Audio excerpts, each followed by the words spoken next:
유럽의 카페 문화와 역사, 혁명의 향기, 커피 한 잔에 스며든 유럽.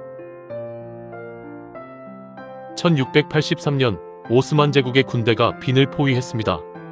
하늘은 불길하게 붉었고 병사들의 발소리가 땅을 울렸습니다. 그러나 포위전이 끝나고 남은 건 총성보다 더 은밀한 향기였죠. 성문이 열리고 전장을 청소하던 한 상인이 낯선 자루를 발견했습니다. 검은 갈색의 작은 알갱이들. 누군가는 약초라 했고 누군가는 낙타사료라 했어요. 하지만 그 상인 프란츠 게오르크 콜시츠키는 달랐습니다. 그는 오스만 진영에서 외교 통역으로 일한 적이 있었고 그 향기를 기억하고 있었습니다. 이건 커피야? 그는 자루를 들고 돌아가 빈 최초의 작은 카페를 열었습니다. 그는 커피에 우유와 설탕을 섞어 당시 사람들이 마시기 좋게 만들었습니다. 그것이 오늘의 비엔나 커피의 시초가 되었다고 합니다. 블루 보틀이라 불린 그곳은 그렇게 유럽 대륙 최초의 커피하우스 중 하나가 되었습니다. 그날 이후 비는 전쟁터가 아닌 향기의 도시가 되었습니다. 혁명의 시대를 데우던 향기, 커피가 역사에 스며들던 순간들. 유럽이 흔들리던 17에서 19세기, 프랑스의 혁명 광장부터 영국의 항구, 오스트리아의 전쟁터까지 그 어디엔가 늘 한 잔의 커피가 놓여 있었습니다. 우리가 오늘 아무렇지 않게 마시는 이 음료는 사실 역사의 흐름을 바꾸는데 적지 않은 역할을 했습니다.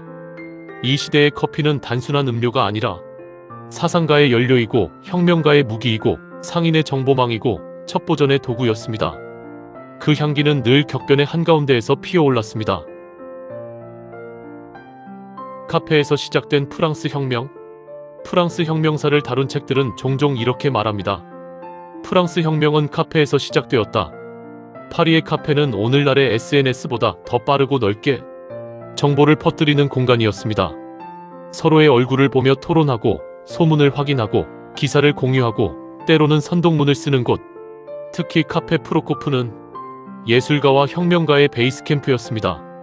당통, 마라, 로베스피에르, 보마르쉐 등 혁명의 얼굴들이 커피잔을 앞에 두고 정치와 철학, 분노와 희망을 밤새 토해냈습니다. 커피의 쓴맛은 그들에게 각성이었습니다. 어쩌면 혁명은 사람들의 머릿속이 아니라 먼저 입안의 쓴맛에서 시작되었는지도 모릅니다. 나폴레옹을 지탱한 작은 잔.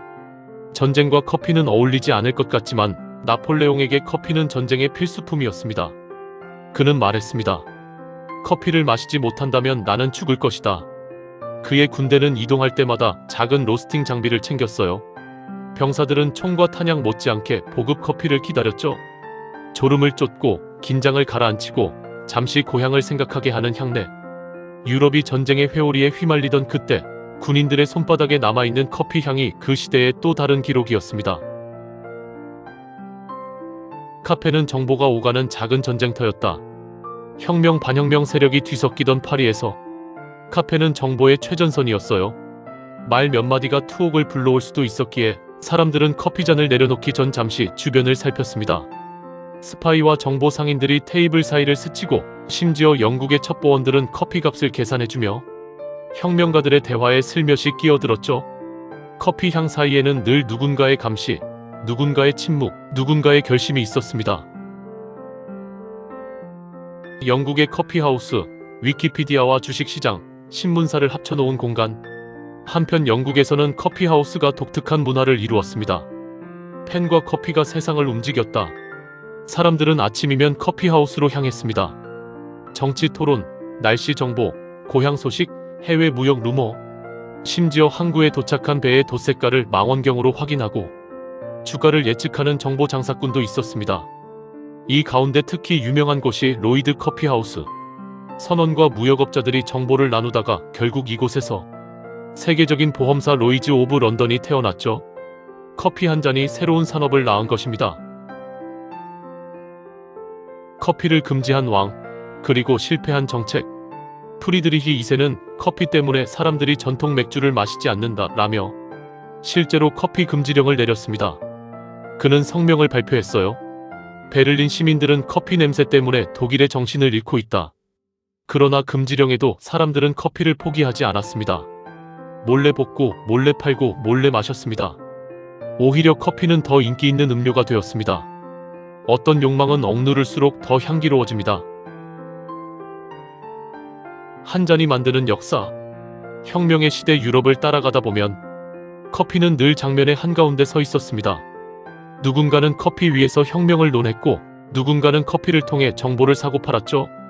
어떤 이는 커피를 금지했고 어떤 이는 커피 때문에 음악을 더 뜨겁게 썼습니다. 한 잔의 커피가 만든 역사적 순간들은 지금 우리가 카페에서 마주하는 이 평범한 장면 속에도 여전히 어딘가 숨어 있습니다. 오늘 커피잔에 입을 대기 전 잠시 이 오래된 향기를 떠올려 보는 것도 좋습니다. 혁명가, 군인, 철학자, 음악가, 그들도 바로 이 쓴 향을 마셨다는 사실을. 커피 한 잔 위에서 철학이 끓고 혁명이 식었다.